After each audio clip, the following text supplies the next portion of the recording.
We're joined by Dan Jones, our account executive from the MLS. He was kind enough to reschedule an event that we had planned for I believe the 6th maybe, or 8th, that we were gonna hold here. As many of you are likely aware, and if you're not, you soon will be, there's been some updates to the MLS. That's our purpose for getting together today. Get you the why behind the what on those updates, walk through some best practices, and of course, answer your questions. Few people in the world, if any, are better equipped to do it than Dan, so we're gonna give the floor to him and take it away, sir. Thank you, appreciate that. So really, this will be more interactive than you might expect. This is a good time, if you have feedback, suggestions, complaints even, anything that you might want to see changed, this is a good time for that, because basically what happens is, obviously this is a new conversion for us. We take all of that feedback and then it goes up the ladder to the board. There's a rules task force that's in place right now. And so it's a good time to have changes made. Anytime something new occurs with the MLS, we're open to feedback and suggestions. So I was in an office last week. They had a whole list of things. I took it back. Some of them we can do, some of them we can't. And then I'll follow up with Julia and Carrie and let you guys know what happened with it. So I say all that to basically say, if there are things that you want to see happen in the MLS, changes or how to do things or whatever, just let me know and I'll write it down and we'll go from there. Big picture, why we went through this huge conversion was to adhere to the RISO data dictionary. So RISO is the Real Estate Standards Organization. They have basically standard terms for the housing industry that our database was not in compliance with. You've probably seen already a small example with like multifamily. We don't call it multifamily anymore. It's residential income. Okay. That is because that's what RISO calls it. And so our terminology needs to match that. If it didn't, there were issues being caused in the IDX feed that was pushing out to third-party sites like Showtime, Zillow, etc. And so now that we're all using the same terminology, it's going to make for less issues in that feed. Okay, so that's why we did this. We get a lot of phone calls like, why you guys bored? What are you doing? Why are you changing this? I like the old way, etc. That's why this change occurred. So a lot of those terms that you see, things like special listing condition, we no longer call it broker remarks, it's private remarks, right? You've probably seen some of these terms, especially if you have your own input capabilities, and that's why those changes were made, just to match the RISO standards. Okay, so that's what this is all about. So you've probably maybe seen this slideshow about us moving. This PowerPoint's a little old. Has anybody had any issues logging in or is still having issues, or is everybody good now getting into the MLS? Is anybody having an issue? You can, okay. The last issue that I knew about in terms of logging in came on the Android. And for some reason it was taking you like this blue screen that said matrix, but your credentials weren't working. If you just click the desktop login button on that screen, it should take you in. That was the last known issue that I encountered, and I think that may have been fixed. But other than that, logging in is just the same. Obviously, we have our new banner at the top of tabs. You've probably seen that. If you're wondering, for instance, like how to search for agents or members of the MLS, there used to be a search, agent section, and now it's just under the roster tab. So if you go to roster, that's where you can go in and search for offices or members of the MLS. Our tax tab doesn't say realist tax anymore, it just says tax. And then when you hover over that tab, you have the realist tax, which you can launch into. And you have the property records, which is our realist that's baked into the MLS. I'll show you what that looks like in a second. So that's the roster search, as we kind of talked about. I actually like this improvement. I think it's easier to search now. You can just start typing in a last name or a first name and a last name, and you're going to get this drop down window of names that you can choose from. I think that's a big improvement. I don't know how many of you have used that. It's like that when you mark buyer's agents. It's like that when you search for properties with a normal MLS search, which we'll kind of talk about, but I like that a lot better. We already talked about this one a little bit. The new name for selling agent is buyer agent. It's funny, I've still seen a couple of places in the MLS where that terminology selling agent is there. So we have to clean that up. But from now on, we call it the buyer agent. And one of the biggest changes that we've had to the system, you've probably seen this already, is when you mark a listing under contract now, you have to indicate who the buyer agent is at that time. Okay, that's new. It used to just be when you mark a listing sold only, you would say who the selling agent is. But now we want you to do it when you mark it under contract. And if you're curious why, it's because we had a lot of errors, a lot of inaccuracies, and a lot of paperwork on your end and our end, where you would mark the wrong buyer agent and then have to go in and correct it. Maybe you didn't know they were on a team, whatever the case may be. So now there's a built-in process where when he goes under contract, we try to get out ahead of that, and it notifies whoever you mark, and maybe you've gotten an email from us saying, hey, verify you're the buyer agent. That's what's going on there. If you are the actual buyer agent on a deal, then there's nothing for you to do. I know it kind of sounds like an action step you need to verify, but that's only if you were marked incorrectly. You need to let us or the list office know. Okay. Any questions on that process? Buyer agent, okay. We talked about one of the new terms already. It's no longer called multifamily, it's residential income. But you still see in parentheses, if you run a search in the MLS, it's multifam. That's there for you. Same thing with rentals. It's now called residential lease. And again, you'll see rentals in parentheses for you. I know I'm just now, after a month, starting to call them the right thing. It's been very difficult to transition from multifamily. It makes sense to me. It's multifamily, but no, it's a residential income. So, what else do we have here? I'm gonna go into a new search and show you. I don't want to do it on here. It'll be easier if we actually go through a search. This is just a single line display. We'll talk about some of this stuff. We've had a lot of complaints about the printouts. You guys really want a one-page agent full and buyer full? That seems to be like universal feedback. So what happened was the way they had it oriented before, they enlarged the font, there's more fields now, and they changed the orientation so that now when you do a buyer full or an agent full, it's printing on 2 pages, most of them. You can play with your print settings, but it's still, for the most part, is going on 2 pages. And that's probably been the #1 thing we've gotten feedback on. The #1 complaint is that you guys want a 1-page report. So we hear you, and they're working on it there.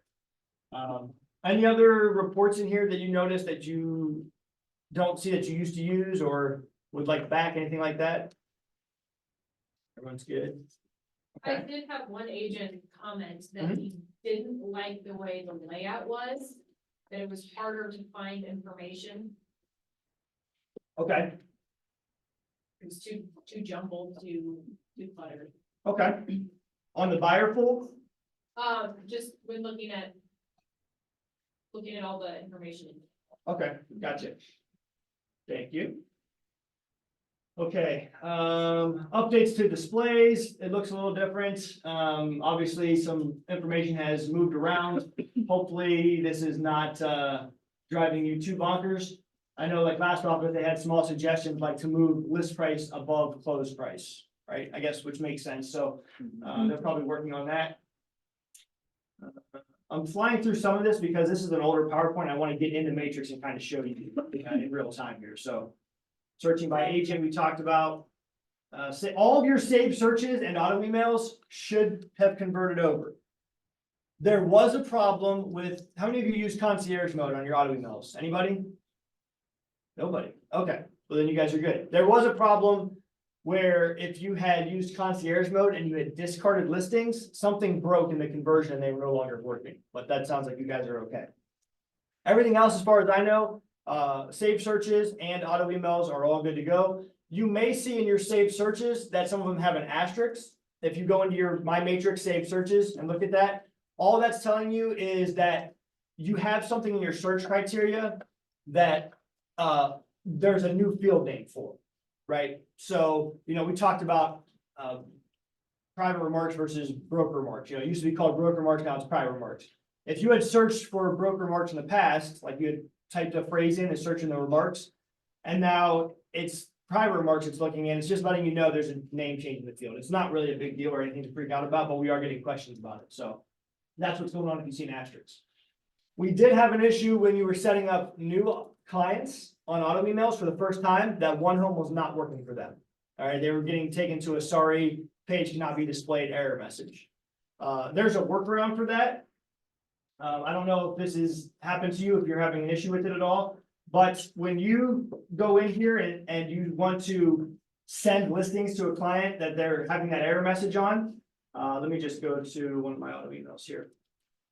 So let's say I wanted to set this up and send them a link because they were getting that error message. I can go to my results and I can just check all these listings. At the top, just click all, and then at the bottom, there's a share link button. Does anybody ever use this share link? Okay, share link's great because what happens is it generates from your email, not from Matrix, right? So normally if I were to let an auto email run or I were to send an email to my client one time, that would come from that now at Northeast Matrix mail email address, and that's what was having an issue. Whereas now I'm just gonna generate this for myself, copy that URL, and then go over to my personal email, right? And just paste this as a link to my client from me, basically, right? And then that will be a link that they can click on and OneHome will open like that. Right, so that's how that looks. And then just so you can see, let's see if it comes in. Okay, so I just emailed myself this link, right? And now this is what your client sees. It comes from you, not from Matrix. I click on the link and fingers crossed. Voila, right? This is them in their OneHome portal. How many of you have the app on your phone? MLS Touch app? About half, okay. I would suggest, from what I've seen and the phone calls we get and just being in the field a lot, downloading the MLS Touch app and getting your clients on the MLS client version of that. So that way you don't have to deal with any of this. One of our biggest call volumes is that the clients don't receive the OneHome emails, right? It goes to a junk folder. It goes to spam. They opted out years ago. They can't get back in. In Gmail, there's a folder called promotions. They can't even find. OneHome doesn't work. The link doesn't work.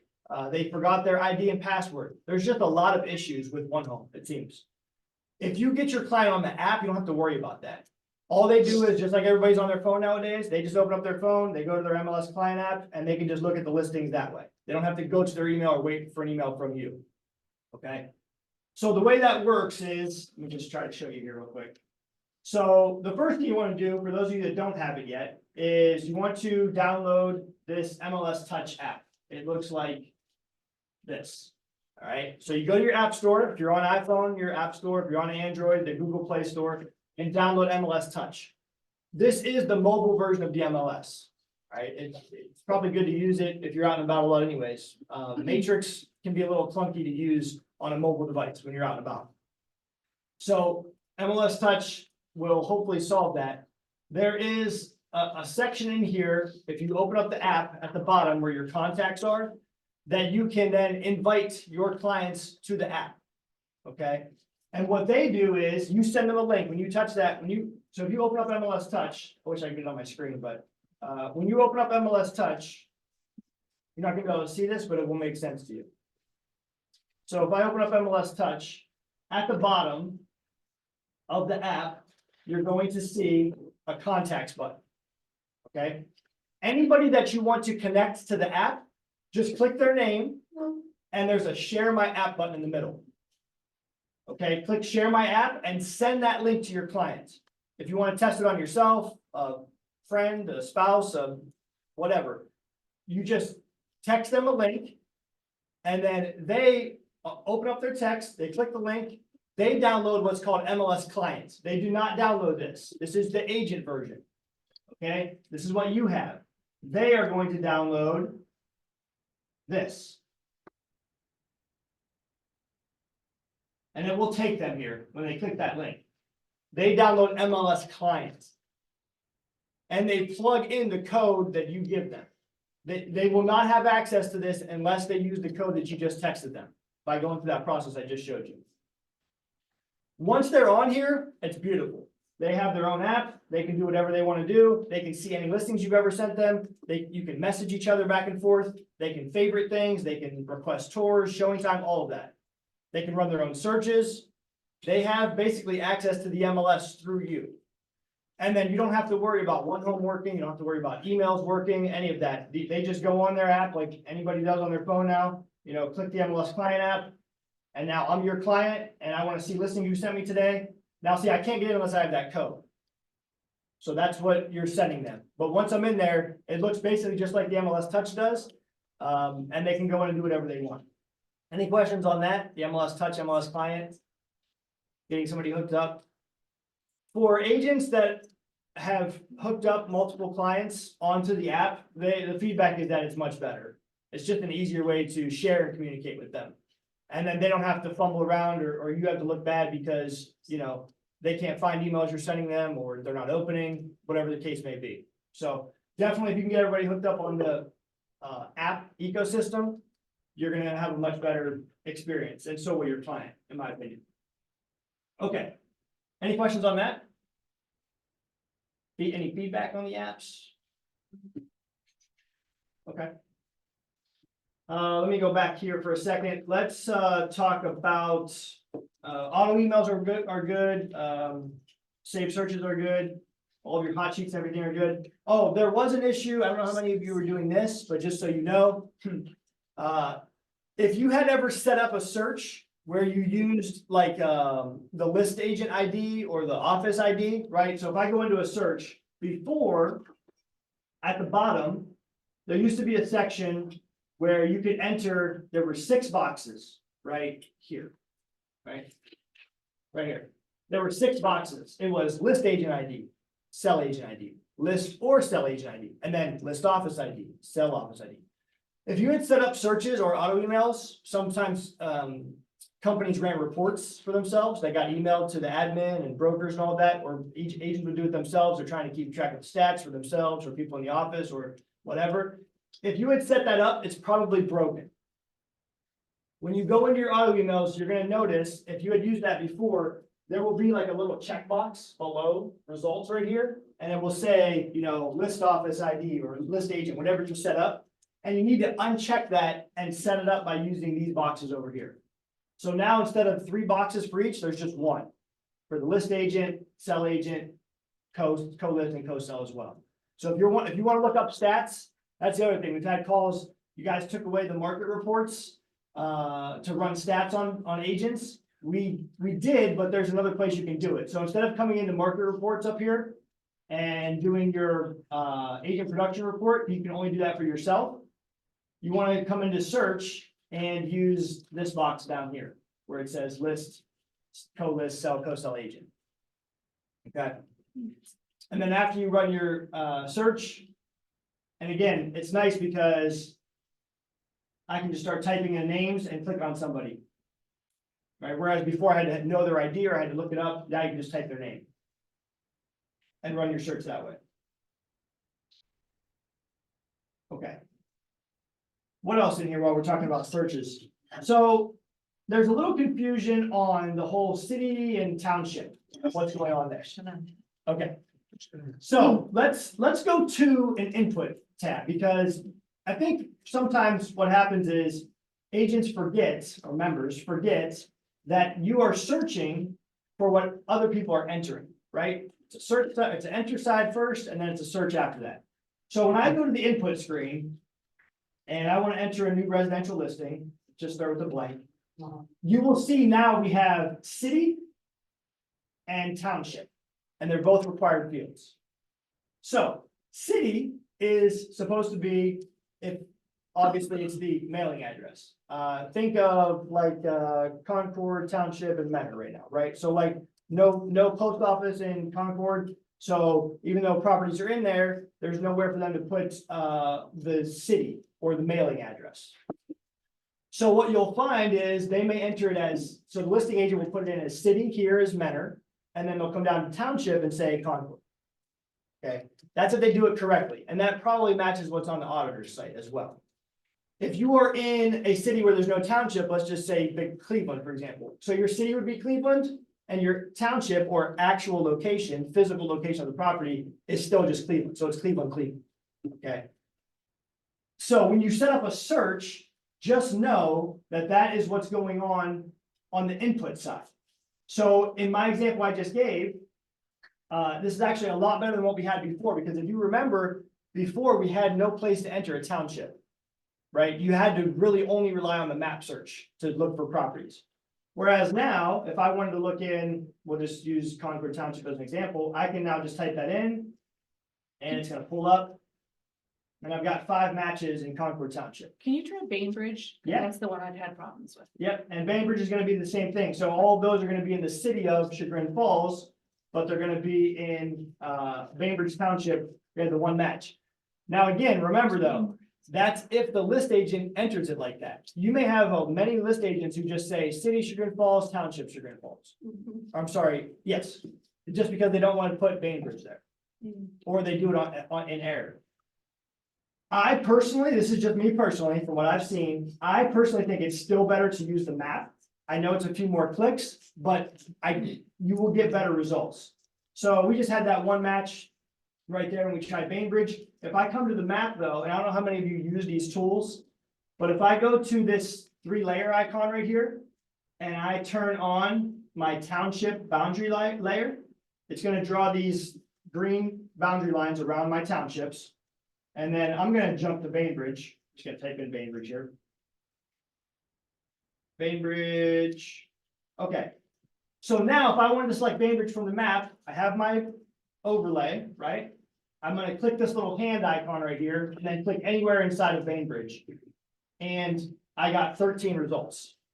So when I did it from the criteria tab, I got 1. When I did it from the map search, I got 13. Why? Because it's how agents are entering it. If I were to go look at these 13 listings, they're gonna all say Chagrin Falls. I already know that for the city, right here, Chagrin Falls. And some of these, like 449, anything before 500, there was no option for township. Okay, so when the conversion happened, all listings from the conversion forward started with 500, 500. Okay, so these listings that you see that are 449, 450, 449, the listing agent didn't even have a chance to say what the township was. We didn't have that on those input screens before the conversion. So they're not going to show up. Now, those will slowly get weeded out as time goes on and those expire or sell or whatever. So it'll be less of a problem as time goes on. But right now, if I'm setting up a search and I'm looking in Bainbridge and I just go to township from the criteria tab and I say Bainbridge, I'm not going to get, I just missed 12 listings. So you want to get used to using, in my opinion, if you can, the map to set up these searches. Same thing with neighborhood. All right, let's clear my search for a second. Does anybody use the neighborhood one? 2? Okay. So how do you guys search if you don't use neighborhoods? How do you search for like Ohio City, Tremont? You have to turn on these layer tools. There's one in here that's called neighborhood. It's going to draw these purple boundary lines for you over all these neighborhoods in the Cleveland area.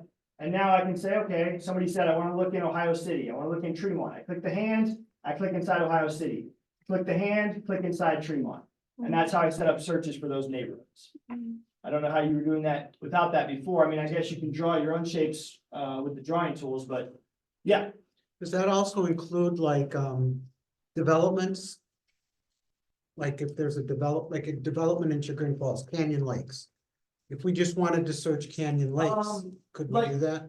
Like a subdivision? Yeah, Yes, that back on the criteria tab, we have a subdivision search box right here. But again, just remember, you are relying on if the list agent filled that out. So to my knowledge, and I could be wrong, I don't think subdivision is a required field. So you're hoping that the list agent put something there. That's another example where using the map might be better. If you know the exact outline of that subdivision, yes, it takes a few more clicks, but you're going to get a better search because now I'm not relying on the listing agent to have filled out everything for me. There's a lot of examples of that I don't think that I know that you guys don't always think about on the search side. So for instance, another one is square footage. If you guys have clients that are asking for square footage dimensions, like I need at least 2,500 square feet, whatever it might be. If you just come in here and say, okay, above grade square foot, 2,500 plus, okay? Well, there's like almost 10% of listings in our database that the list agent, you guys, did not enter the square footage. It's not a required field. So it's potentially that you could miss listings. So how do I account for that? Well, there's a little checkbox down here that says include 0 square feet. And what that will do is you can see, I just went from, I don't know if you can see back there, I went from 8 to 11. Okay, just in my little search I have set up here. So 3 agents did not enter the square footage for these listings. So now I have to go to my results and see if those qualify. I've got a couple different options. I could click on each listing and go to the tax tab. And see what the auditor site has for the square footage, right? Building square footage. Oh, what is this, land? So I could go through each one of them, but that would take some time. A better option is to just add the field. I don't know if you guys ever mess with your single line display here, but I can add a field. So see the square footage column and these three are blank. I'm gonna add a column. If I click in this gray space here, I'm gonna insert a column and I want the square footage from Realist. That's our tax program, right? So what does Realist square footage have? Even though the list agent left it blank. And of course, Realist doesn't have it either. Good job. But a lot of times Realist will pull in that square footage. And that way that will display for you, even if the list agent left it blank. Okay. So lots of examples like that. If I go back to criteria, acres are not required. Detailed room info, right? I'm looking for things like additional living suites, right? So room type, I can choose from here. But again, this only matters if the list agent entered all the detailed room info. So if I have somebody looking for in-law suites, right? We call it this additional living suite. I might miss listings because the list agent didn't fill out all the detailed room info. So another way to search for that would be to maybe use the public and private remarks. All right, I don't know how many of you use this down here, but I can come in here and I can say in dash law. And now it's going to show me listings that have the words in dash law somewhere in the public or private remarks. Right, you can use that for a lot of things. You have an investor looking for, you know, a handyman special, fixer upper, right? That's another example. Fixer upper, not a required field. Right, so if I do a fixer-upper search, I'm not gonna get many listings. But if I search the remarks, the list agent probably typed in there, you know, it's some type of rehab, fixer-upper, handyman special, whatever terminology you wanna search by. You might have better results like that. Okay, what else do we have search-wise questions? Anything? Does anybody have any problems running the search? Besides the township one we kind of just talked about? Does that answer your question too on how to search for Bainbridge and go about that? So would you just, if it has, no, show me examples. Say someone's looking in Aurora, Bainbridge, Chagrin Falls, and here it's them. Like, So me personally, like you have to go from the map to the city and back. yeah, so if that was me, I would go to the map and I would overlay the townships, click on those townships, then change this to city, overlay the cities and choose those. That's actually, I'm glad you brought that up. That's a good point. Don't go back and forth. Once you make a selection on the map, right? So if I choose from the map here, just South Euclid because it's up, I can't go back to criteria and choose something over here like Cleveland Heights. And the reason is because the system is now confused because you told it Cleveland Heights here and South Euclid on the map. It's going to zero out your results most times unless they overlap, which they don't often. So once you start using the map, just use the map. For zip codes, there should be nothing that you can't use the map for, actually. If you look at these drop-down menu tools, we have school district, neighborhood. You can even search by elementary schools. I know people who have done that, right? So it overlays just the elementary school districts, not even the unified, not, you know, elementary, middle, and high school, just elementary. You can do that here, right? I can search for Edison Elementary School District in here. The zip codes, you name it, counties, you can do all that from the map or draw your own shapes. So again, my recommendation, get good with the map. It takes a little bit longer, a couple more clicks, but you'll get better, more accurate results. Yeah. Can you do an example with the three, like just three cities? Yeah, sure. Are you So- holding control and you're clicking Like, how on do it? you- No. So, okay, we're gonna do Bainbridge, right, just because it's already up there, Bainbridge. Township, so, okay, we have the township overlay on, I'm gonna click the hand icon, I'm gonna click Bainbridge. Now I wanna grab Solon next to it, right, so I'm gonna click the hand icon and click Solon. Now, if I wanted to also grab, let's say I wanted to snag a neighborhood, right, so now I turn off my township overlay and I turn on my neighborhood. And we're just gonna grab this Mount Pleasant one, hand icon, Mount Pleasant. So now I've selected one township, one city, and one neighborhood, and they're all in my search. like so.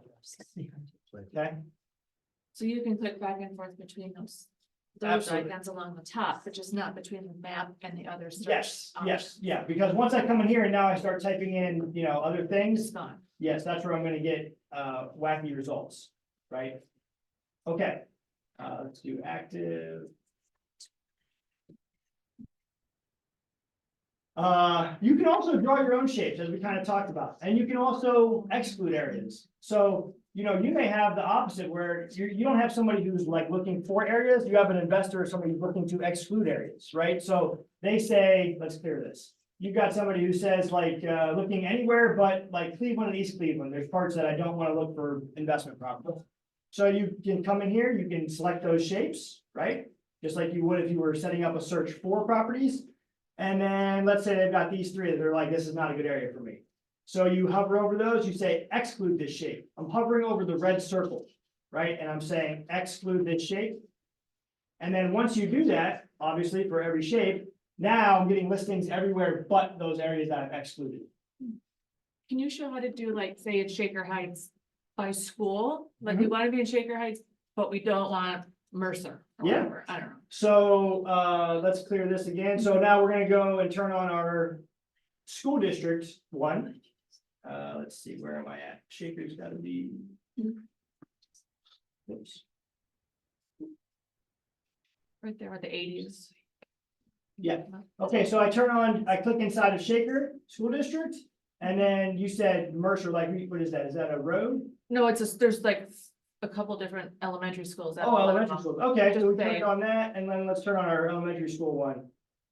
And go back, oh, there's Mercer, I got you. So now we're gonna click inside Mercer, and we'll hover over the red circle, and we'll say exclude this, so now we're looking everywhere inside Shaker School District except Mercer.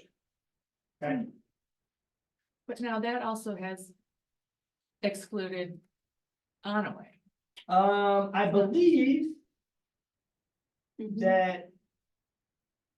But did I click the wrong one? It's possible I clicked the wrong one. Okay. Let's see, delete shape, maybe Mercer's over here. I don't know which one's Mercer and which one's, The red, it was in red Mercer. you can tell me, maybe it's over, it looks like, That might be it. yeah, I That's, think that one I clicked on was on the way, but same. thing. okay. Don't, you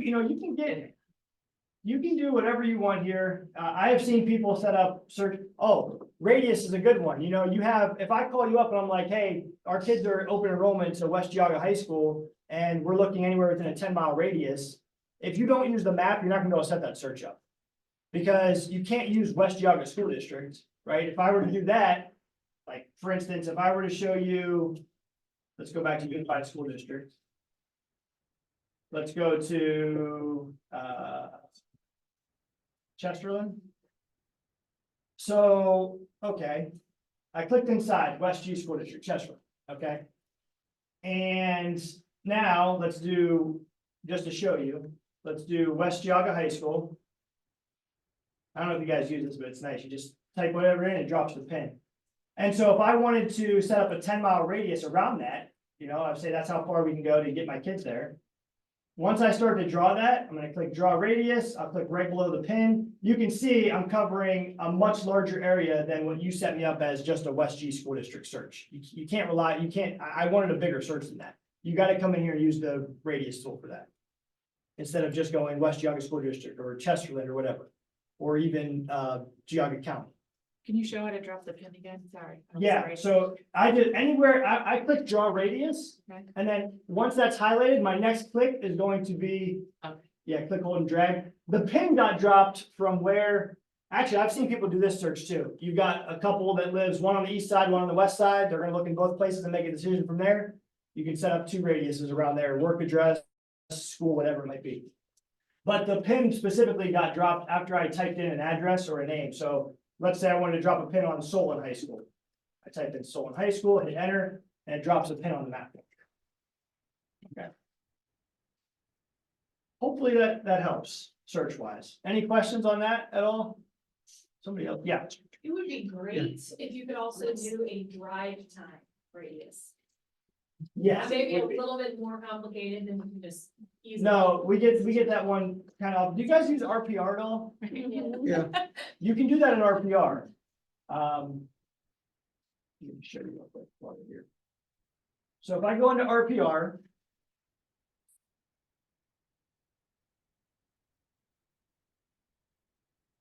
And if you're not using the RPR, it's a good resource, so good time to talk about it.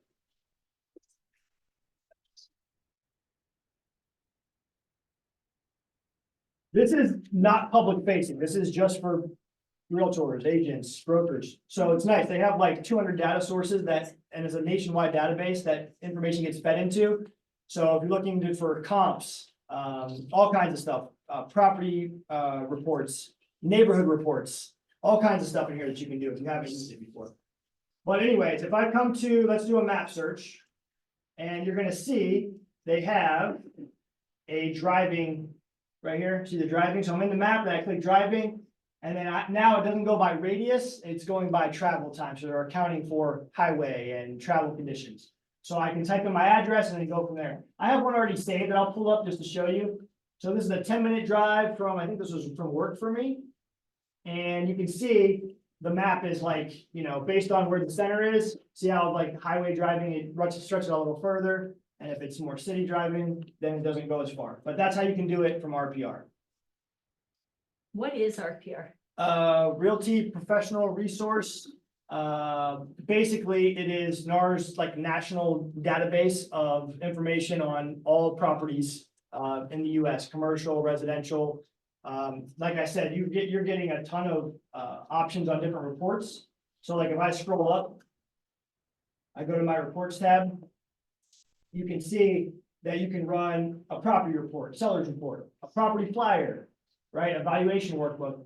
And they just have all of these different data sources. So for instance, let's just say I call you up and I want you to sell my house and you want to start the process of establishing a price and running some comps. Yeah. I can come in here and say 600 Crestview Drive.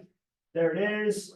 It's got my RVM, which is basically like our AVM. If you've ever gone to Realist or you looked in our database, you're going to see that AVM, automated value metric, which comes from Realist. They have the same thing. They just call it an RVM, which gives you an estimated value of the property. And then I can come in here and click CMA and run comps for it. Or I can click on the neighborhood report and get like the crime and statistics stats for that area. So it's just it's basically what it is it's just a big database that's not public facing. They don't have access to it for you to go in and pull data, run comps, all that kind of stuff. Yeah. Can you scroll, did it give you it automatically? I use it. but Yeah. I haven't used it for like a CMO. Yeah, so yeah, it'll ask you to come in here and like confirm the home facts, search for comps, make any adjustments you want. And then you click create report and I'll show you what it looks like. I already have this one done. Okay. So let's go to property reports. Where are my reports at? There we go, my reports. So 600 Crestview. What is happening?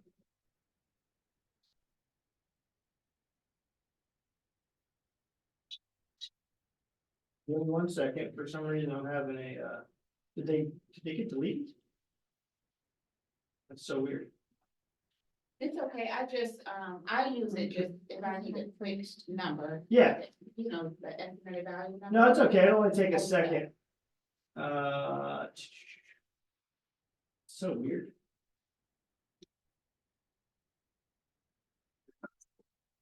Oh, yeah, okay, so they expired. I didn't even know that. Okay, so basically you come in here, let's do the same one I just did. So 600 Crestview. And we're gonna say CMA. And we're going to create reports. And that's a seller's report. We're gonna run it. And we'll give it a second to finish downloading.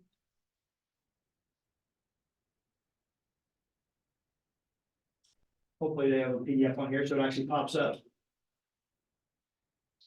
Okay.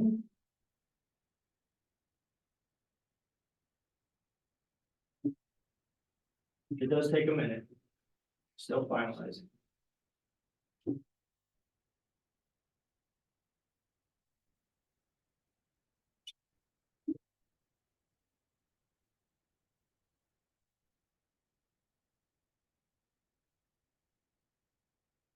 Okay. And it looks like this.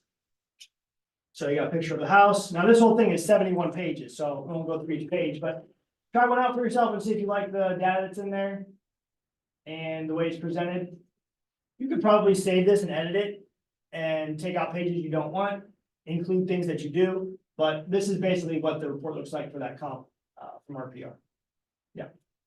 Is it matching your bathrooms and stuff to the property you listed, or the bedrooms and all that, or do you put that in? Yeah, well, yeah, it's gonna pull from auditor sites, the public record, but then if you need to make an adjustment, you can, like when you click on that CMA button, there's an option for you to edit house details or to. Oh, so it's not automatically matching? Not perfect from your comps. listing, no, it's Okay. coming from this is pulling from auditor sites.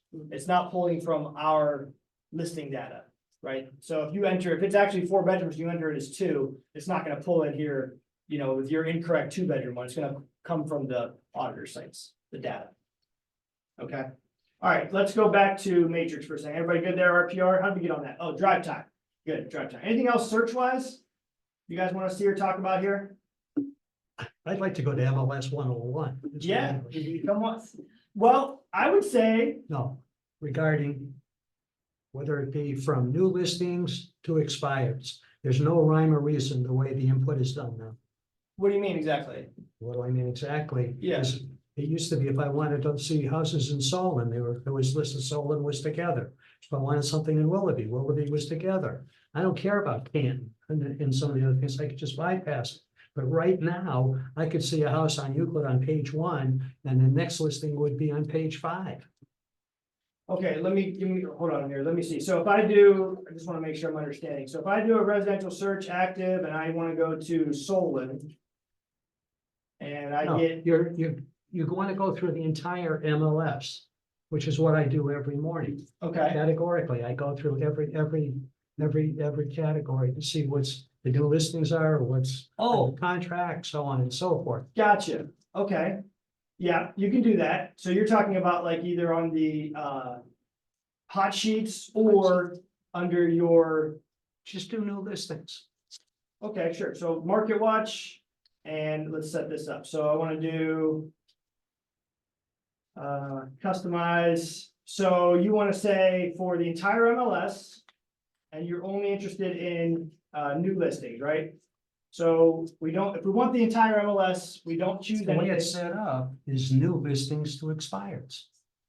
Okay, so new listings to expire. So, okay, so hold on, let me just make sure I'm going through this with you, okay? So I've got You new understand what I'm listings, saying?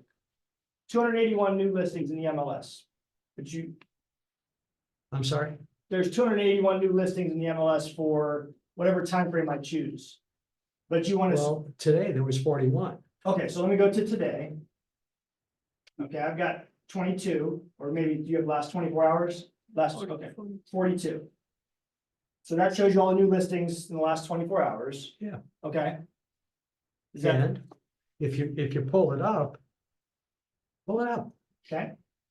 see what I'm talking about. There's no rhyme or reason to the way they're listed.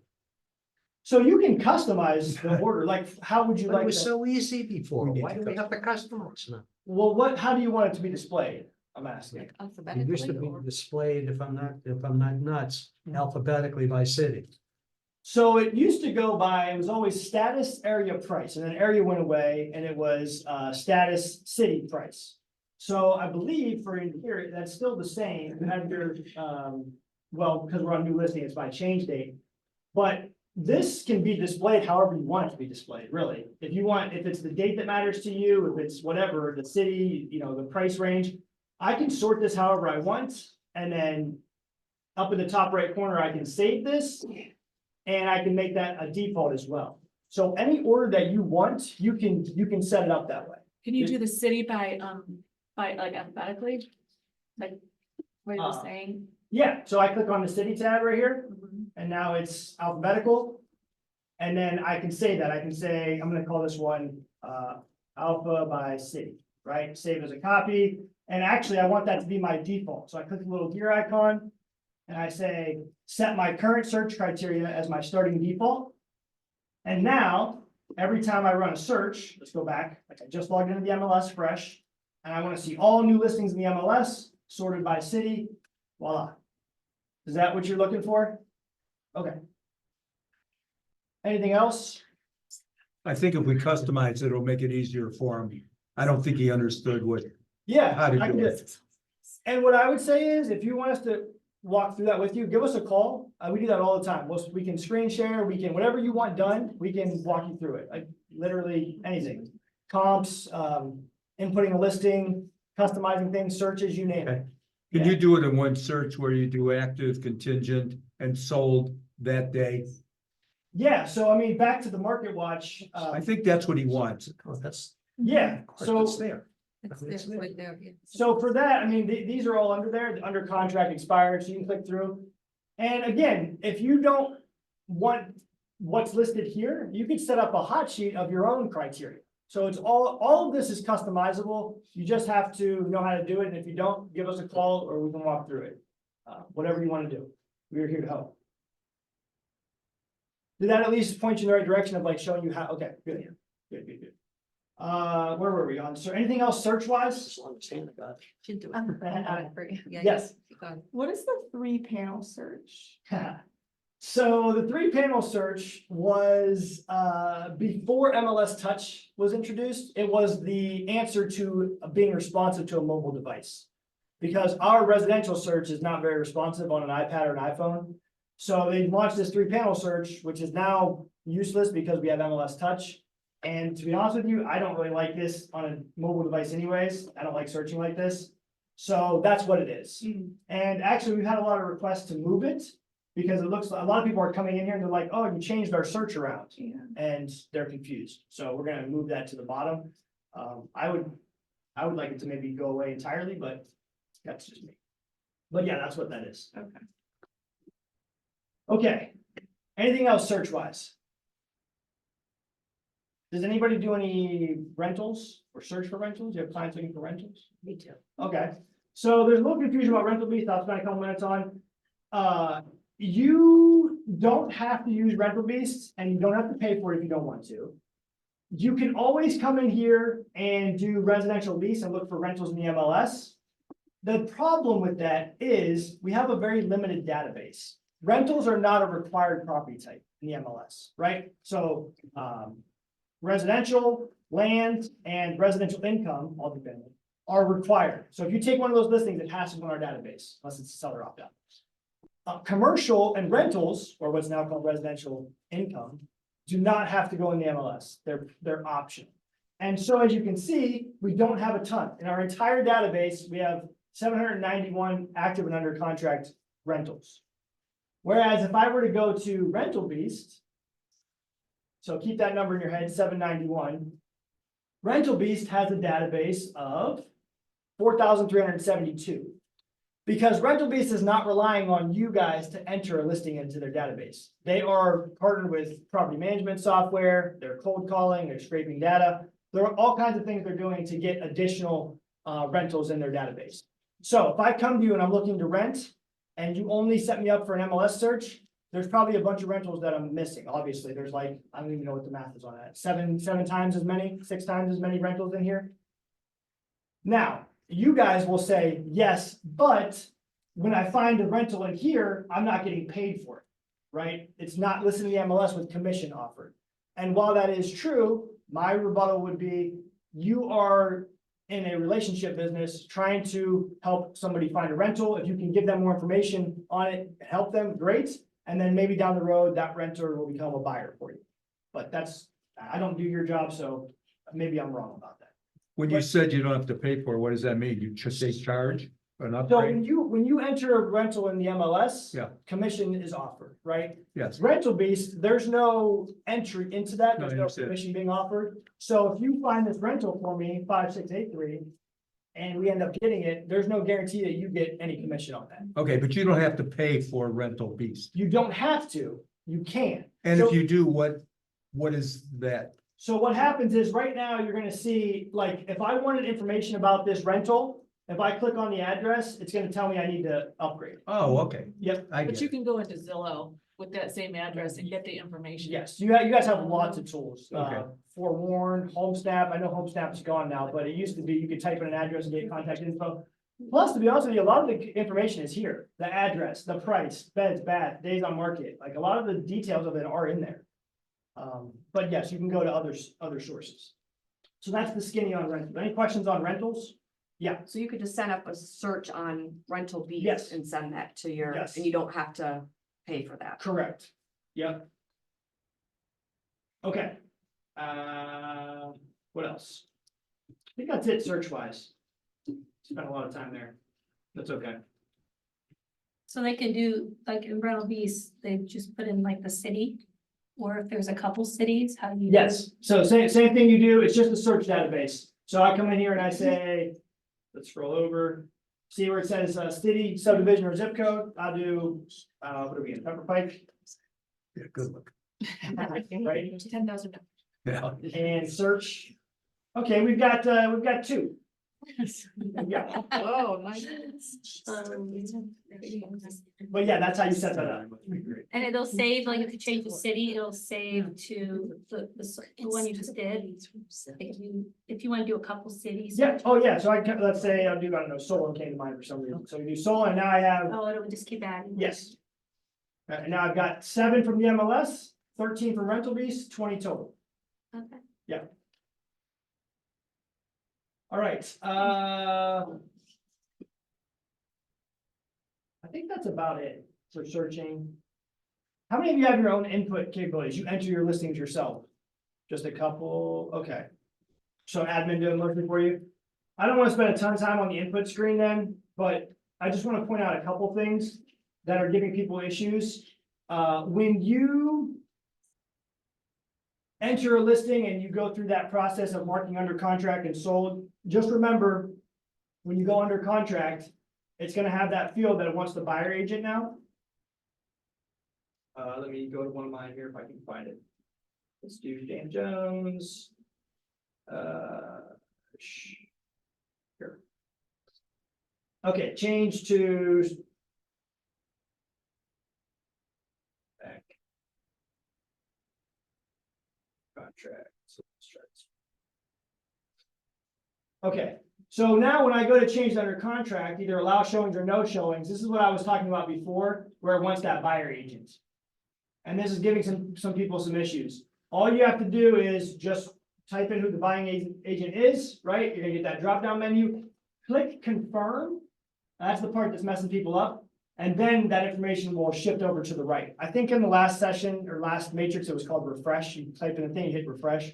Now you just hit confirm and it goes over there. So that's kind of the biggest one.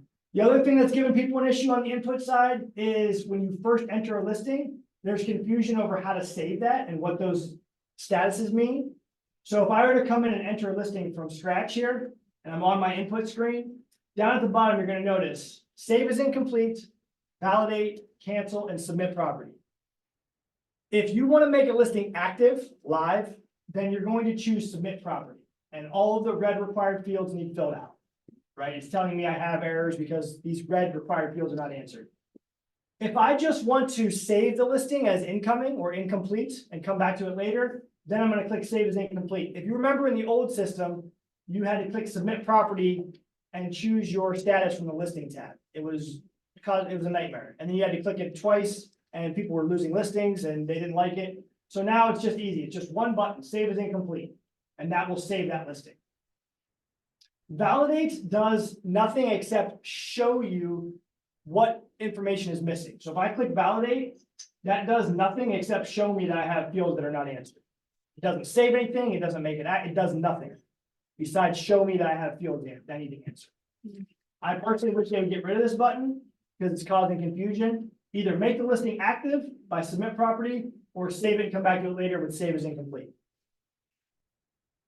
Okay, last thing I'll show you on input is the AI stuff. So what's happening now since the conversion, actually a little bit before the conversion, is all of your photos will have at least a caption. Okay, so if I go in here and I manage my photos, anything that I bring in, do you guys have any? Probably don't have any photos on this computer. Give me a second. Let me do it this way. So you can actually see photos. try this one. Manage photos. You kidding? One more, hold on.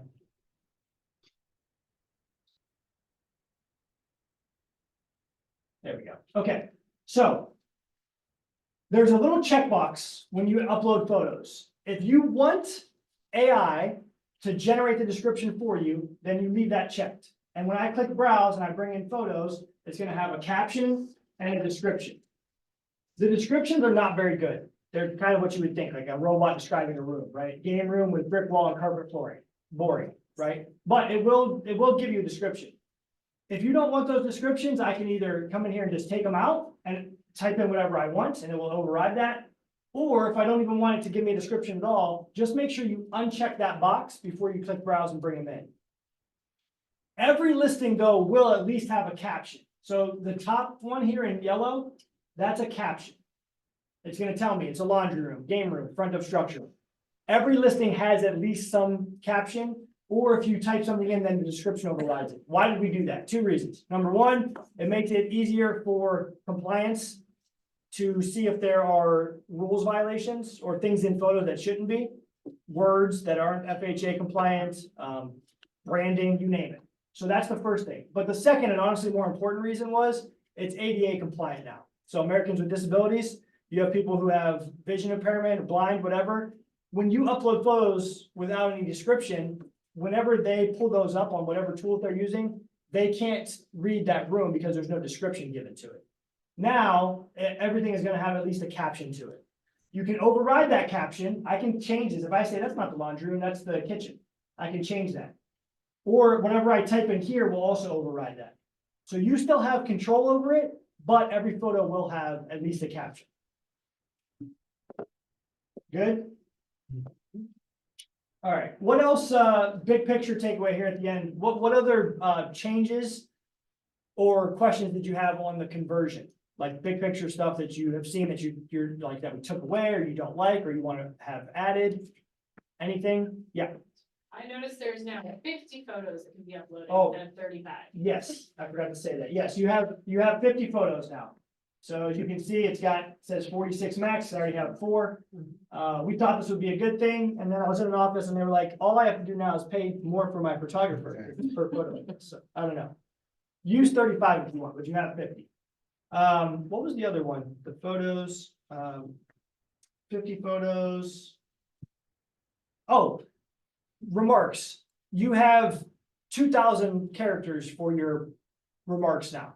So you probably saw that notification and we took you down to 1,000. And then actually an agent emailed and said, here's a screenshot from RESO that it's 4,000. And we took that back to our vendor and we were like, hey, we need this to be 4,000 to match RESO. And they said, that's too big. We can't even do that. So we settled at 2,000. So we went from 15 to 1,000 for like a week, now up to 2 for your remarks. If you care. All right, anything else? Let me go real quick. I want to make sure I didn't miss anything. Let's go to my PowerPoint here. My handy dandy PowerPoint. It's up somewhere. Here it is. View slideshow. We talked about that. There's the remarks. These are just examples of the names that change, right? We talked about some of these. Buyer agent is now, instead of selling agent, showing requirements instead of showing instructions, that kind of stuff. Increase in photos, we just talked about that. Resby AI, we talked about. Oh, there's a rules task force going on right now. Is anybody on it? Last office I was in, somebody was on it. Angela. If you have suggestions for rules, like some officers are like, I want to see coming soon, come back. Probably not going to happen, but it's a good time to email John at mlsnow.com or help@mlsnow.com with your rule suggestions because they're literally digging through the entire rule book and making changes or seeing what needs to change. Oh, last thing. This is it? Yeah, definitely last thing. There will be a change January 1st, yeah, to agent IDs. So what's happened the whole length of the MLS has been when you get onboarded into our system, we use your license number as your MLS ID. That was causing problems when people went from agent to broker or UPA to agent. right? So now you have two different IDs and two different names in our database, and sometimes they had like a C, it was just a huge mess. So what's happening now is on January 1st, we're no longer assigning you an ID based on your license number. It's gonna be a totally random, unique MLS ID broken away from your license number. It doesn't matter too much for you guys, except for you're gonna start to see like agents with, I think it starts with 600, 600. That will be their ID instead of like 2023 000458 or whatever.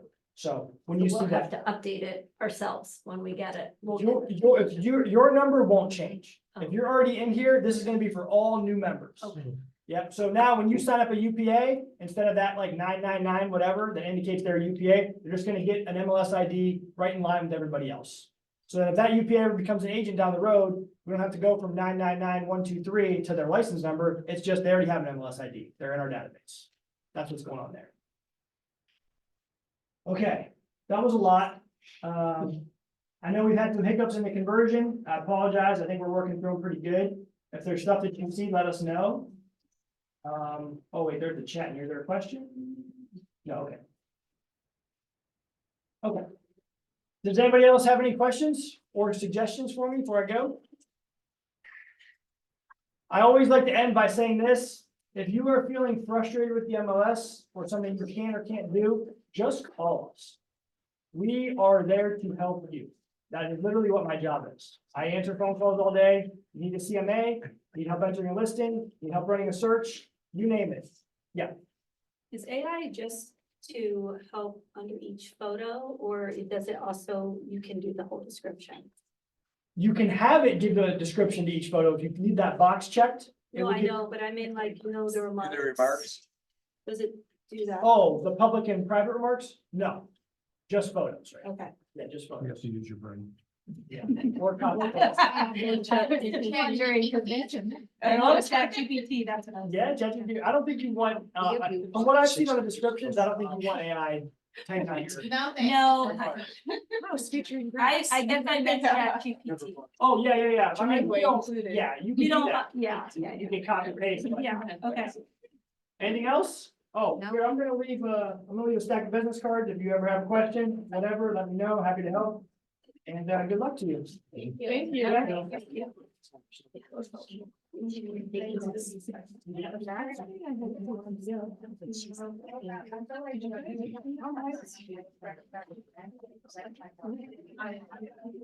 Well, I would use that.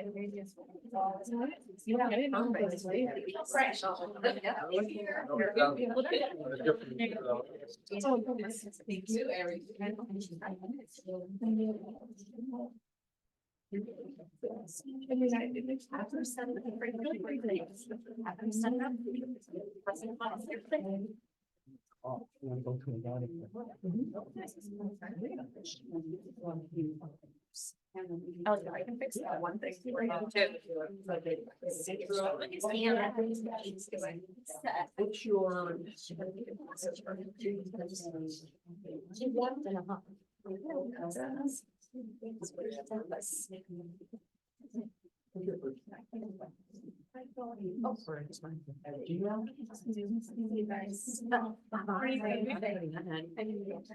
Crystal said I would. Did you? There you go. Very good. How was your weekend?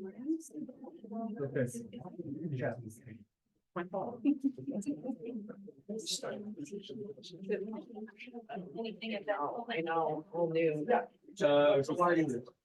Oh, you were? Yesterday, yeah. I have all this. That's the state I'm in.